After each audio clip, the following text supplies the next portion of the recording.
Are you a wild beast? Who's the wild beast? What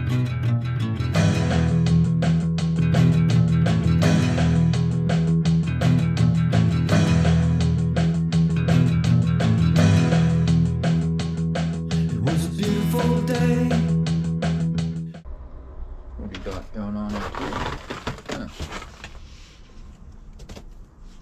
Pow pow. If you French fry when you're supposed to pizza, you're gonna have a bad day. Skinners are winners.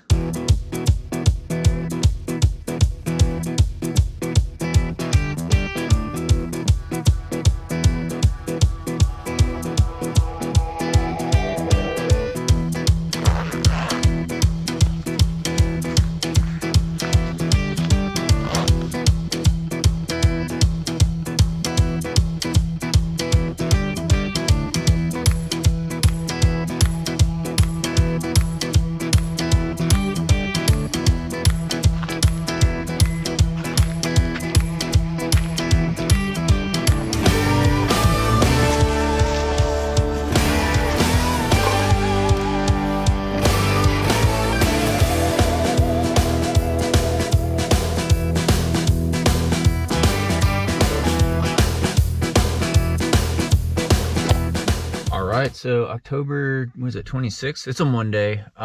It snowed. It snowed here in Boulder, which is great. I'm excited about it because, one, ski season, but two, we've had horrible forest fires again. I alluded to in my last video up in Estes Park.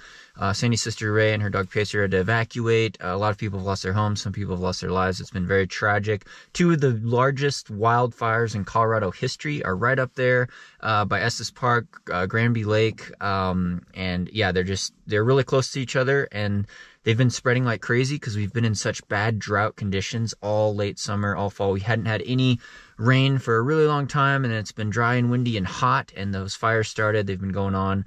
Well, one of them's been going on for months even, but, you know, burning down some of our favorite trails in Rocky Mountain National Park. And quick shout out, Sandy and I, through our coaching business at Sage Running, sagerunning.com, we're selling training plans, and $5 USD of every plan sold this week will go to the Red Cross of Colorado to help those victims and families in need on whatever they need for these horrible wildfires that are really hurting our environment. And here in Boulder, we're safe, but with the snow, we got some moisture, and that's going to help dampen the fires down, hopefully these colder temperatures, but it's only for this weekend, so we'll see. We got maybe 10 inches here in Boulder, and I'm gonna try to do some ski mountaineering skiing today, skinning on some gentle slopes, but I don't know what the conditions hold because it might clump up on me. I don't know much about snow conditions, but we'll put the skins on. We'll try to get up the hill a little bit. No avalanche danger here. It's super shallow. It's basically like almost flat, so and we're down low here in Boulder, so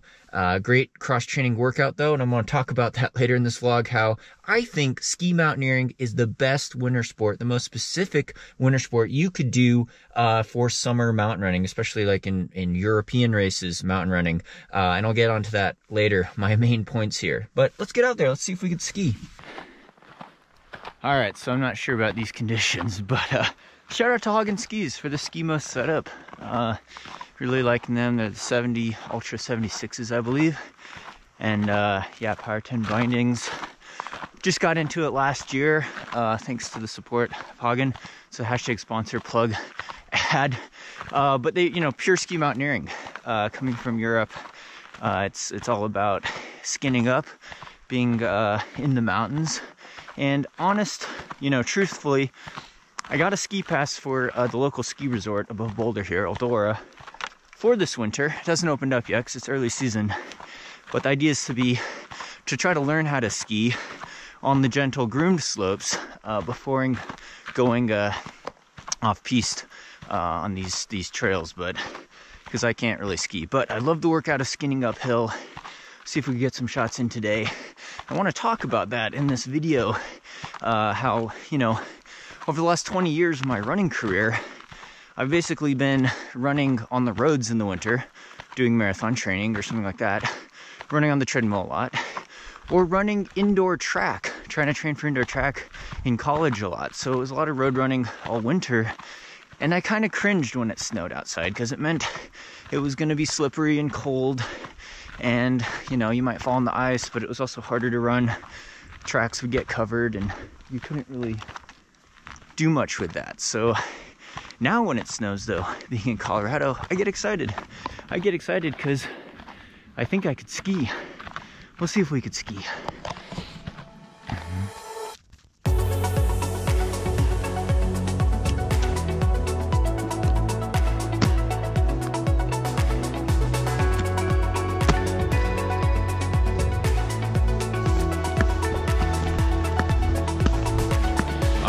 So the snow is pretty heavy. There's probably a reason no one else is out here.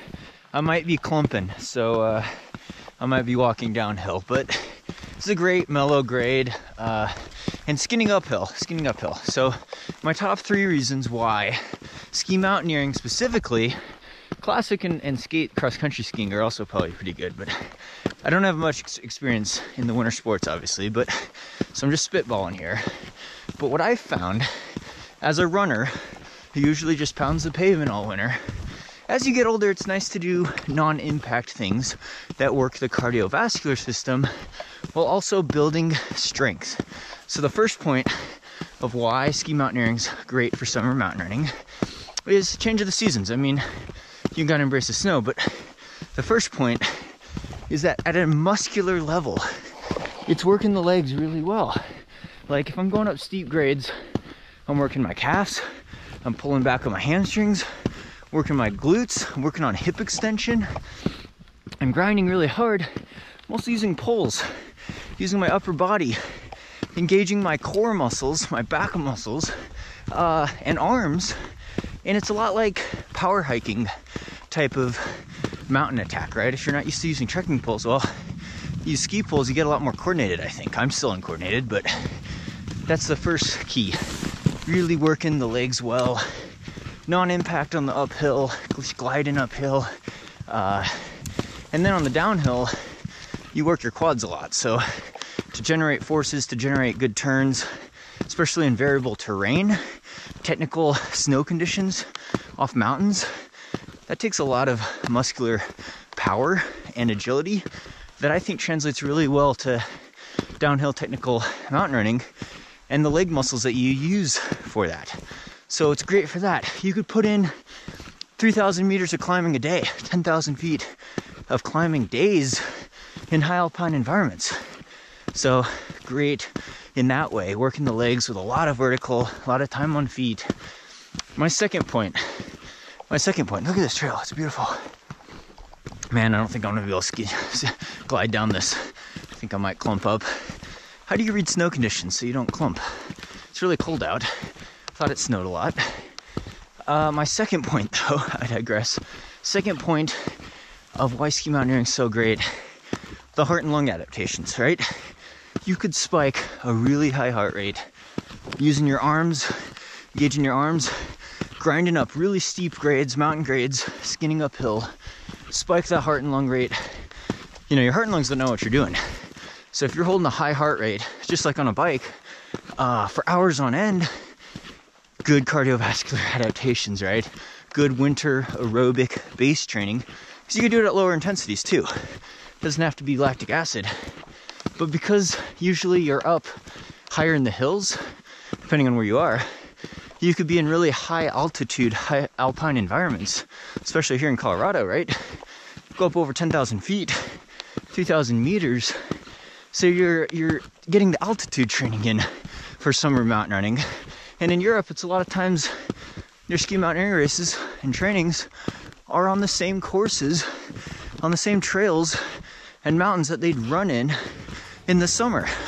So good specific training there, but good aerobic base building without the impact force of pounding the pavement all winter, right? My whole career, it's been pounding the pavement in the winter because you're trying to find a place where it's not covered in 2 feet of snow, right?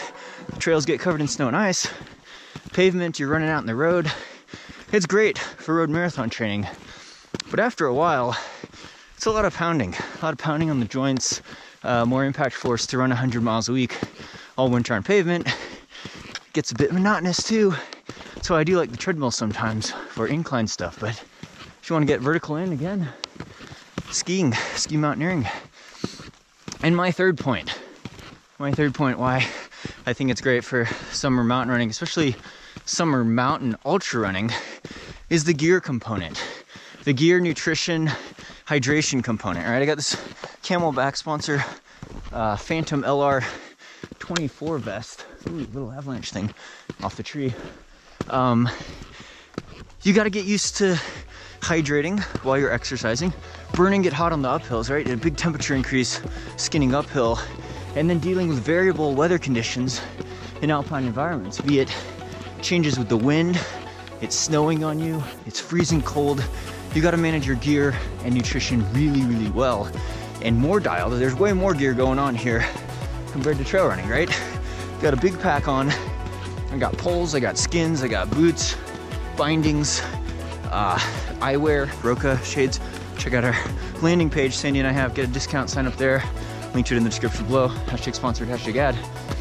But the gear management, the hydration, nutrition management, you gotta be taking in calories. You're burning it hot on a mountain, doing a Skimo event or out all day out on the slopes. You gotta get used to taking in calories, much like an ultra race, where you're hydrating maybe with a bladder, fluid bottles. You're managing your gear, right? UTMB at night, you got a headlamp, you got different jackets for variable weather conditions. If it gets cold, you got to know how to layer. If it gets hot, you got to know how to not sweat too much and not get dehydrated. So the gear management, the nutrition, the idea of being on your feet for a long time, that kind of mentality and mindset and toughness that you find in especially like seeing some of these amazing athletes in European ski mountaineering events, I think is the perfect transition to summer mountain running. And it's funny because Kilian Jornet used to always say, oh, you know, it's so hard for me to transition. We were racing the Transalcania Ultramarathon in May a lot of times. I did that 3 times with him and Luis Alberto, who's an Olympian at cross-country skiing, I believe. Hey, Kilian would be like, oh, you know, it's hard. I'm coming off the snow, coming off my skis. I don't have the mountain fitness, the running fitness. Transalcania is a pretty hardcore mountain race. It's like 80 kilometers with, 4,000, 3,500 meters of climbing, like 14,000 feet of climbing up a volcano, the island of La Palma, the Canary Islands. It's a skyrunning event race back then, ultramarathon. And Kilian would win. He won 1 year, and then Luis Alberto won 2 years when I was there. And I was 3rd place 3 times. But I would take it out hard in the lead the first 20 miles or so before they passed me, and they would pass me, especially on the technical downhill. They'd open up a lot. But I don't know if he was really at a disadvantage doing Skimo training goal winner for that kind of race, because here I was in Boulder, also training in cold environments in the snow, and Transalcania gets hot, so it is a shock to the system. But I was doing a lot more flat running because my trails were covered in snow, and I wasn't skiing back then. So I wasn't racking in the vertical. I wasn't putting in the long hours on my feet. You know, I was doing pavement, track workouts, road running, not more buffed out trails. So I'd argue that that's actually maybe even a harder transition. And that guys like Kilian Jornet or Luis Alberto, with their skiing background, they're just in such great shape, and they're so used to these alpine mountain environments, or at least grinding uphill really steep slopes using their heart and lungs and leg power, but then also flying downhill on technical terrain using poles and stuff like that. Kilian didn't use poles at Transalcania, but he's very good with poles, and Luis Alberto definitely used poles at least 2 of the times we ran at Transalcania. So that's my take on it. Let's get out there, great training. Hope your winter's going well. Hope the fires are dying down a bit out here in Estes Park, Colorado, Lake Granby area, because it's been devastating, and we got to protect our winters. If you're in the US, get out and vote. I'm definitely going to put in my ballot this week. And yeah, hope you're staying healthy, not getting the coronavirus or the flu or anything like that. So thanks for following along. Thanks for subscribing to this channel. Try to get you some shots if I could move downhill up here. I'm gonna actually try to get a workout in and use my poles, but look at this beautiful scenery. Again, thank you so much to Patreon supporters making this all possible. Title sponsor, Hoka One One. Keeping the dream alive. I will get back to running here in a bit. And yeah, thanks for following along. Really appreciate all the subscriptions. Big prize giveaways at 200,000 subscribers on here. So be sure to subscribe, like these types of videos if you like them. Stay tuned for more via 2 Max Productions. Time to ski. Is there avalanche danger out here? No.